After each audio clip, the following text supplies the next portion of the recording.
Hello दोस्तों, कैसे आप सभी। उम्मीद करता हूँ कि आप अच्छे होंगे। आज हम लोग एक टॉपिक बात करने वाले हैं, एक टॉपिक के बारे में बात करने वाले हैं जिसका नाम है निषेचन या फर्टिलाइजेशन।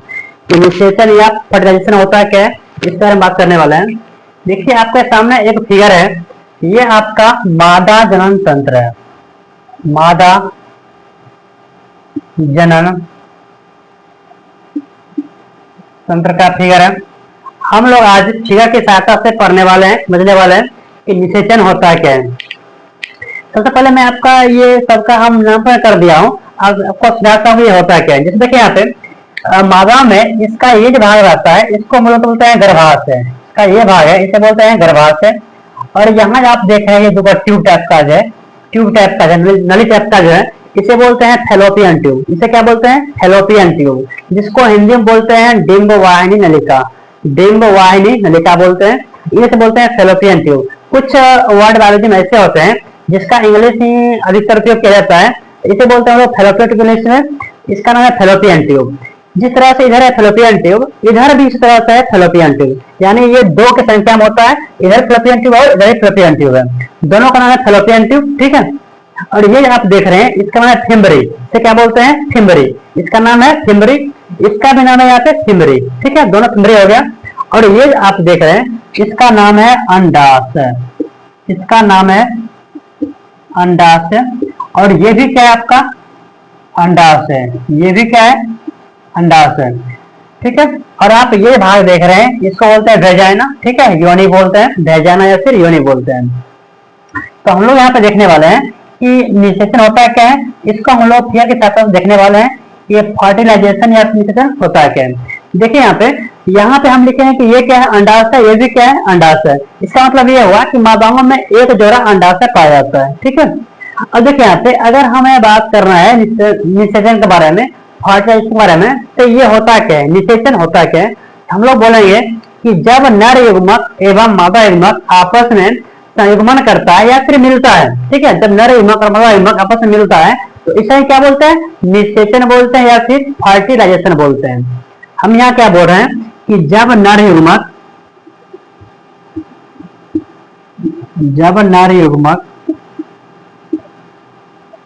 एवं मादा युग्मक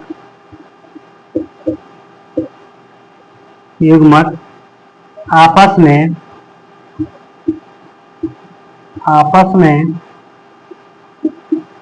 संयुग्मन करते हैं, मतलब मिलना, संयुग्मन करते हैं, तो इसे ही निषेचन कहते हैं। इसे ही निषेचन कहते हैं। ठीक है। हम यहाँ क्या बोल रहे हैं कि जब नर एवं मादा युग्मक आपस में संयुग्मन करते हैं अथवा मिलता है तो इसे क्या बोलते हैं? निषेचन कहते हैं। क्या बोलते हैं? निषेचन कहते हैं। अब यहाँ पे जो वर्ड आया है कि नर युग्मक होता क्या है और मादा युग्मक होता क्या है। देखिए, नर समझ रहे हैं, इसे बोलते हैं पुरुष को बोलते हैं नर। ठीक है। और महिला क्या बोलते हैं? मादा बोलते हैं। अब ये होता क्या है? नर युग्मक। ये नर युग्मक होता क्या है? सबसे पहले यहाँ पे समझे कि युग्मक क्या होता है, ये युग्मक क्या होता है। देखिए यहाँ पे देखिए पुरुष के शरीर में वृषण पाया जाता है। ठीक है, या फिर ये कहिए कि जनन तंत्र पाया जाता है, नर जनन तंत्र पाया जाता है। उसमें से एक जनन तंत्र के अंतर्गत एक पार्ट है उसका, जिसका नाम है वृषण। जिसका नाम है वृषण, इन्हें से बोलते हैं टेस्टिस। क्या बोलते हैं? टेस्टिस। ये पुरुषों में पाया जाता है वृषण। ये सवाल टॉपिक है, सुनने के बाद में ये सब्जेक्ट पाया जाता है। तो वृषण में ही क्या होता है? युग्मक का निर्माण होता है, जिसका नाम है शुक्राणु। शुक्राणु या स्पर्म। अर्थात जो शुक्राणु होता है, जो स्पर्म होता है, जो शुक्राणु होता है, या फिर इन्हें बोलते हैं स्पर्म, इसे ही बोलते हैं हम लोग नर युग्मक। क्या बोलते हैं? नर युग्मक। इसका निर्माण कहाँ होता है? वृषण में। कहाँ होता है? वृषण में। और ये वृषण कहाँ पाया जाता है? तो पुरुष में पाया जाता है। क्यों पाया जाता है? वृषण पुरुष में पाया जाता है, तो इससे बोलते हैं हम लोग नर युग्मक। ठीक है, नर युग्मक। ठीक है। इसके अलावा ये आपका मादा युग्मक। ये क्या है? मादा युग्मक। ये क्या होता है? तो आप यहाँ भी देख रहे हैं कि दो के संख्या में हमें यहाँ पे अंडाशय, ठीक है, ये होता है अंडाशय, ये क्या है अंडाशय, ये भी क्या है अंडाशय। तो अंडाशय के ही अंदर बनता है अंडाणु। क्या बनता है अंडाणु। अंडाशय अंदर क्या बनता है अंडाणु बनता है। और अंडाणु को हम लोग क्या बोलते हैं मादा युग्मक। क्या बोलते हैं मादा युग्मक बोलते हैं, ठीक है। तो पूछेगा कि मादा युग्मक क्या होता है, तो अंडाणु क्या बोलते हैं मादा युग्मक, और शुक्राणु क्या होता है नर युग्मक, ठीक है। तो जब यहाँ तक समझ गए तो क्या होता है, तो जब नर युग्मक यानी शुक्राणु और मादा युग्मक अंडाणु आपस में संगमन करते हैं या फिर मिलते हैं तो इसे क्या बोलते हैं निषेचन बोलते हैं, ठीक है।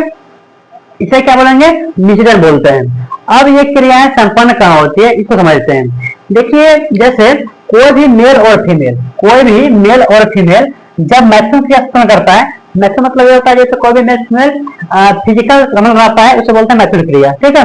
जब भी कोई मेल फीमेल मैथुन क्रिया संपन्न करता है, ठीक है, तो उसमें क्या होता है कि पुरुष के पेनिस से या फिर लिंग से यहाँ पे आपका शुक्राणु डिस्चार्ज होता है, ठीक है।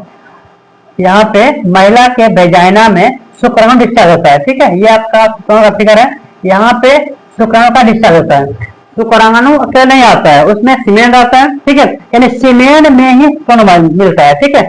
अब सीमेन क्या होता है, सीमेन जैसे एक चिपका पदार्थ होता है जो पुरुष के पेनिस से निकलता है, उस सीमेन में शुक्राणु पाया जाता है। तो ये आपका जो है नर युग्मक है। यहाँ से क्या होता है मैथुन क्रिया के दौरान यहाँ पे फीमेल के वेजाइना में शुक्राणु का डिस्चार्ज होता है, और ये शुक्राणु क्या करता है आगे यहाँ से बढ़ता है, ये बच जाता है। कुछ जो शुक्राणु है ये आगे की ओर बढ़ता है इस ओर, ठीक है, कुछ शुक्राणु बढ़ता है इस ओर और कुछ बढ़ता है इस ओर, क्योंकि ये लाखों संख्या में होती है। ये जो आपका शुक्राणु होता है ये लाखों की संख्या में होती है।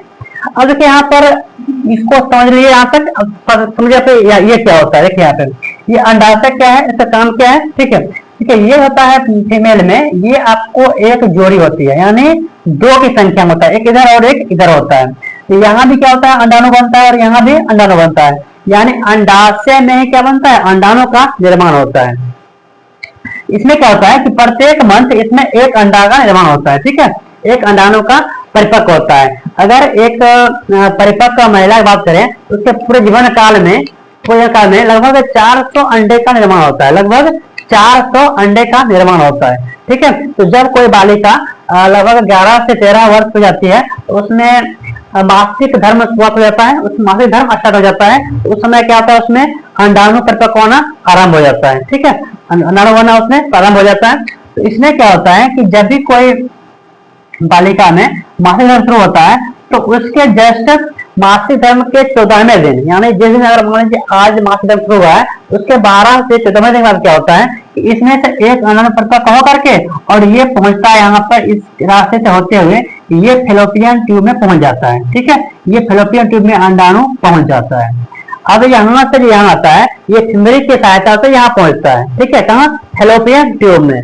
ये यहाँ पे आकर के वेट करता है किसका, इस स्पर्म का वेट करते रहता है, ठीक है। तो यहाँ से अगर स्पर्म मिलता है तो हम जो है यहाँ पे इससे संगमन कर लेंगे, यहाँ इससे संगमन कर लेंगे और मिल लेंगे, और इससे ही बोलते हैं फर्टिलाइजेशन, यानी शुक्राणु और अंडाणु के आपस में मिलना क्या कहलाता है आपका निषेचन, या फिर कहलाता है फर्टिलाइजेशन, ठीक है। तो पूछता है यहाँ से कि ये आपका है फर्टिलाइजेशन क्रिया या फिर निषेचन की क्रिया कहाँ से होती है, तो ये आपका होता है फेलोपियन ट्यूब में, ठीक है। यहाँ से बेसिक पॉइंट बनता है कि मादाओं में निषेचन की जो क्रिया होती है ये कहाँ संपन्न होती है, ये आपका होता है फेलोपियन ट्यूब में। कहाँ होती है, ये आपका फेलोपियन ट्यूब में संपन्न होती है, ठीक है। तो यहाँ तो समझ लीजिए कि ये होता क्या है और कहाँ संपन्न होता है। इसके बारे में हम लोग थोड़ा और चर्चा कर लेते हैं कि जैसे यहाँ पर देख रहे हैं आप कि मादाओं में होता क्या है कि यहाँ पे 2 अंडाशय होता है। क्या होता है यहाँ पे 2 अंडाशय होता है। तो एक मंथ अगर यहाँ बन रहा है अंडाणु, अगर मान लीजिए जनवरी में यहाँ बन रहा है तो इधर नहीं बनेगा, ठीक है, इधर ही बनेगा, इधर बनेगा तो फरवरी में, फिर इधर नहीं बनेगा फरवरी में, ठीक है। तो ये अल्टरनेट बनता है, जनवरी यहाँ फरवरी यहाँ मार्च यहाँ मई यहाँ, इस तरह से अल्टरनेट यहाँ पे अंडाणु का निर्माण होता है, ठीक है। और लगभग पूरे जीवन काल में एक फीमेल में लगभग 400 अंडे का निर्माण होता है, ठीक है, लगभग 400 अंडे का निर्माण किया जाता है। ये था आपका निषेचन। अब और देख लेते हैं कि जैसे देखिएगा कि नसबंदी जो होती है फीमेल का, जैसे बोला जाता है कि नसबंदी करना है फीमेल का, उसमें क्या होता है कि इसी फेलोपियन ट्यूब को काट करके जिस तरह से आते हैं, जैसे ये फेलोपियन ट्यूब है, तो यहाँ से आता है कि इसको काट करके इस तरह से मोड़ दिया जाता है, ठीक है, इसको इधर मोड़ दिया जाता है और इसको काट करके इस तरह से मोड़ दिया जाता है और यहाँ से बांध दिया जाता है। इसे ही बोलते हैं महिला नसबंदी या फिर फीमेल नसबंदी बोलते हैं, ठीक है। इंग्लिश में बोलते हैं इसे ट्यूबेक्टोमी। क्या बोलते हैं? ट्यूबेक्टोमी बोलते हैं। यानी कि अगर पूछे आपसे कि मादाओं के महिला के नसबंदी क्या बोलते हैं, तो ट्यूबेक्टोमी बोलते हैं। क्या बोलते हैं? ट्यूबेक्टोमी। ट्यूबेक्टोमी बोलते हैं, इसे बोलते हैं ट्यूबेक्टोमी। अच्छा देखिए यहाँ पे इसे ट्यूबेक्टोमी क्यों बोलते हैं, क्योंकि इसका नाम हम लोग क्या दिए हैं, ये जो ट्यूब है, ये कौन सा ट्यूब है, ये आपका फेलोपियन ट्यूब है। कौन सा ट्यूब है? फेलोपियन ट्यूब है। तो फेलोपियन ट्यूब को ही काट दिया जाता है और मोड़ दिया जाता है, तो जो कि ट्यूब का कटना या फिर बंद होना ट्यूबेक्टोमी। यहाँ से आप याद रख सकते हैं कि ट्यूबेक्टोमी यानी ट्यूब का कटना क्या होता है, ट्यूबेक्टोमी कहलाता है, ठीक है। तो और पूछा जाए पुरुष में क्या होता है, तो पुरुष के नसबंदी बोलते हैं वेस्कोटोमी। क्या बोलते हैं? वेस्कोटोमी। दोनों का कंफ्यूजन होता रहता है, वेस्कोटोमी और ट्यूबेक्टोमी, क्योंकि महिला ने ट्यूब काटना है इसलिए ट्यूबेक्टोमी, ठीक है। तो आज हम लोग यहीं तक रखते हैं, फिर मिलते हैं नेक्स्ट क्लास में, तब तक के लिए जय हिंद।